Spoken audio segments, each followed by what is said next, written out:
बॉलीवुड और रीमेक्स फिर से ना। I am just kidding. Drishyam 2 is so fucking good. Okay okay, it's a remake, पर क्या फर्क पड़ता है? देखो, अगर तुम दृश्यम 2 सिर्फ इसलिए नहीं देख रहे क्योंकि इट्स अ रीमेक, अगर तुम ये मान के बैठे हो कि रीमेक है तो बेकार ही होगा, तुम्हें जो भी कहूंगा तुम्हें लगेगा गलत, पर दिलों में इतनी नफरत लेके चलोगे तो कैसे चलेगा? तो ये वीडियो स्पेशली तुम लोगों के लिए है। It's time to spread some love. So why Drishyam 2 is so fucking good? तो ये फिल्म हमें वो सब देती है जो हमें सिनेमा से चाहिए। एक गजब की स्टोरी जो ट्विस्ट एंड टर्न से भरी हुई है। अजय देवगन, अक्षय खन्ना और तब्बू की गॉड लेवल परफॉर्मेंस, रोंगटे खड़े कर देने वाला BGM. What else do you need, man? जहां पार्ट 1 ये दिखाता है कि वैसे तो गुनाह करना नहीं चाहिए, पर अगर गुनाह हो जाए तो पकड़े नहीं जाने का, क्योंकि पकड़े गए तो गुनहगार और बच गए तो साहूकार। हमने देखा कि विजय सालगांवकर एक अच्छे पिता की तरह अपनी फैमिली को बचाने के लिए किसी भी हद तक जा सकता है, कुछ भी कर सकता है, क्योंकि हर इंसान की 3 दुनिया होती है। एक जो उसके अंदर है, दूसरी जो बाहर है, और तीसरी दुनिया वो अपने लिए खुद बनाता है। और विजय की वो दुनिया उसकी बीवी और 2 बेटियां हैं, जिनके लिए वो कुछ भी कर सकता है, किसी भी हद तक जा सकता है। पर सेकंड पार्ट में ये विजय के लिए धर्म युद्ध बन चुका है, जिसमें वो या तो पूरी तरह से जीतेगा या पूरी तरह से हारेगा, पर समझौता नहीं करेगा। दृश्यम 2 की खूबसूरती इसकी राइटिंग में है। सही मायने में इसके असली हीरो इसके राइटर जीतू जोसेफ हैं। इस नाम को याद कर लीजिए, क्योंकि अब फ्यूचर में ये जो भी लिखेंगे उसको मिस नहीं करना है। ट्विस्ट एंड टर्न्स का जो मैजिक है वो तो तुमको क्लाइमेक्स में मिलेगा ही, पर असली जादू तो बिल्डअप में है। विजय का ये गरीब दोस्त कब पैदा हो गया, इसको हमने पहले कभी नहीं देखा। ये कौन है, क्यों है?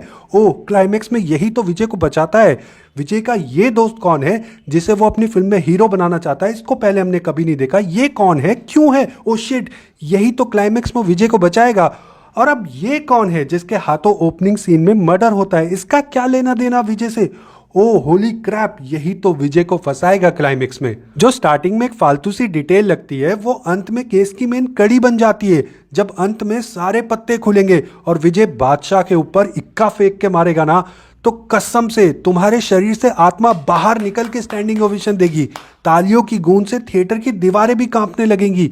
मास्टर ने क्या पीस लिखा है, इसका एहसास तुम्हें तब होगा जब तुम इसका क्लाइमेक्स देखोगे, तब तुम्हें सब कुछ समझ आ जाएगा। बातें कितनी भी एयर टाइट क्यों ना हो, झूठ उसमें अपनी जगह बना ही लेता है, पर दृश्य कभी झूठ नहीं बोलते। बस बात यह है कि क्या तुम सिर्फ वो देख रहे हो जो तुम्हें दिखाया जा रहा है, या फिर तुम वो देख रहे हो जो तुमसे छुपाया जा रहा है। और जीतू जोसेफ की छाप मूवी के हर एक चीज में देखने को मिलती है।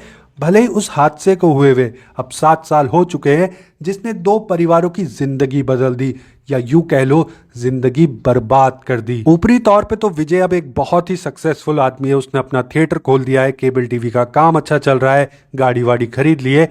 देखने में तो सब बढ़िया है, पर क्या सही मायने में सब ठीक है? जी नहीं, कुछ भी ठीक नहीं है।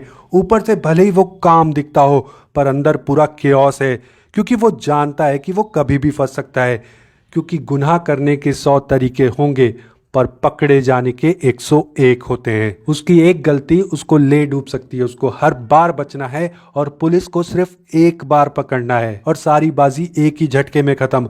पर हराया उसको जा सकता है जिसके पास हारने के लिए कुछ हो, और विजय के पास जीत के अलावा और कोई ऑप्शन नहीं है। लाश तो उसने छुपा दी, पर गुनाह की उम्र बहुत छोटी होती है, और इस बात का एहसास उसकी बीवी को भी है।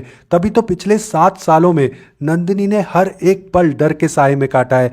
विजय ने तो कह दिया कि घर में इस बारे में कोई बात नहीं करेगा, पर नंदिनी पे जो गुजर रही है वो किस दिल को पता है? विजय ने तो उसको बताया तक नहीं कि उसने लाश कहाँ छुपाई है। अब जब भी शहर में कहीं पे भी खुदाई होती है तो वो घबरा जाती है, और उनकी बेटी अंजू को दौरे पड़ते हैं। आफ्टरऑल उसने सहा भी तो बहुत कुछ है। इस तरह का हादसा किसी के साथ भी हो भाई, कोई भी हिल जाएगा, और इस तरह के हादसों से निकलने में लोगों की उम्र निकल जाती है। पर वो जो दर्द है ना, वो जो डर है, एक बुरे सपने की तरह हमेशा हमारा पीछा करते हैं।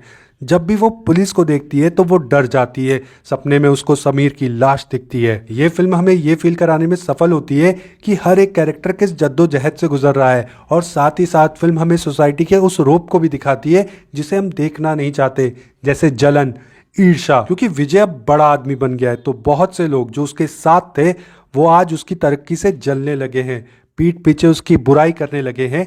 ये तक कहने लगे हैं कि विजय ने अपनी बेटी और उस लड़के समीर को हम बिस्तर होते हुए रंगे हाथों पकड़ लिया और विजय ने गुस्से में उस लड़के का खून कर दिया। 10 लोग 10 बातें। अब कुछ तो लोग कहेंगे लोगों का काम है कहना, और विजय को इन लोगों की बातों से कोई फर्क नहीं पड़ता क्योंकि उसकी दुनिया तो उसका परिवार है। जिस तरह एक पिता को हक है अपनी बेटी को बचाने के लिए किसी भी हद तक गुजर जाने का, तो एक माँ को भी हक है अपने बेटे को आखिरी बार देखने का, उसका अंतिम संस्कार करने का, और ये हक उस माँ से कोई नहीं छीन सकता। तुम्हारे दिल में चाहे जिसके लिए भी सिंपैथी हो, चाहे वो विजय के लिए हो या फिर मीरा के लिए, सही गलत तो सिर्फ नजरिए की बात है क्योंकि सारा खेल तो परिस्थितियों का होता है। अगर समीर अंजू को ब्लैकमेल नहीं करता तो वो मरता नहीं, और वो मरता नहीं तो इतनी नौबत ही ना आती। देखो यार, पुत्र कपूत हो सकते हैं पर माता कभी कुमाता नहीं होती। नालायक ही सही पर वो बेटा तो था। You know what makes it even better? The performances, specially Akshay Khanna, एकदम मेनेसिंग परफॉर्मेंस है उनकी। उनका गजब का स्क्रीन प्रेजेंस इस मूवी को नेक्स्ट लेवल पे ले जाता है, और यही तो एक एक्टर का काम होता है कि वो अपनी परफॉर्मेंस से एक अच्छी फिल्म को और भी अच्छा बना दे। और केवल अक्षय खन्ना ही नहीं बल्कि अजय देवगन और तब्बू की भी गॉड लेवल परफॉर्मेंस है। ये फ्रेंचाइज अजय की, I mean Ajay Devgn is the soul of Drishyam. वो चारों तरफ से फंसने के बाद भी कैसे बच के निकल जाता है, वो देखने में सबसे ज़्यादा मज़ा आता है। और बाकी जो सपोर्टिंग कास्ट है जैसे रजत कपूर, कमलेश सावंत, सभी ने बहुत अच्छा काम किया है। फिल्म की कहानी से लेके परफॉर्मेंस तक सब कुछ बहुत अच्छा है, पर फिल्म का असली एक्सपीरियंस तो इसका बीजीएम देता है।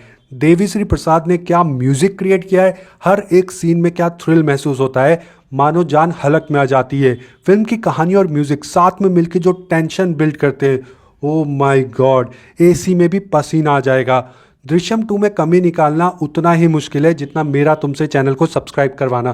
कर दो यार। वैसे रीमेक्स तो बॉलीवुड में हर रोज बनते हैं, पर दृश्यम 2 सबसे अलग है, सबसे अच्छा है, क्योंकि कुछ कहानियां ऐसी होती है जिन्हें सब तक पहुंचना बहुत ज़रूरी होता है। और वैसे भी सबने तो इंग्लिश सबटाइटल के साथ ओरिजिनल दृश्यम 2 देखी नहीं होगी, तो हिंदी में आई है तो अभी सब लोग देख ही लेंगे। वैसे भी हिंदी दुनिया की तीसरी सबसे ज्यादा बोले जाने वाली भाषा है, और मेरा तो मानना है कि जब कोई चीज दिल से बनाई जाती है ना तो वो दिल तक पहुंच ही जाती है, और दृश्यम 2 मेरी तरह आपके दिल तक भी पहुंच ही जाएगी।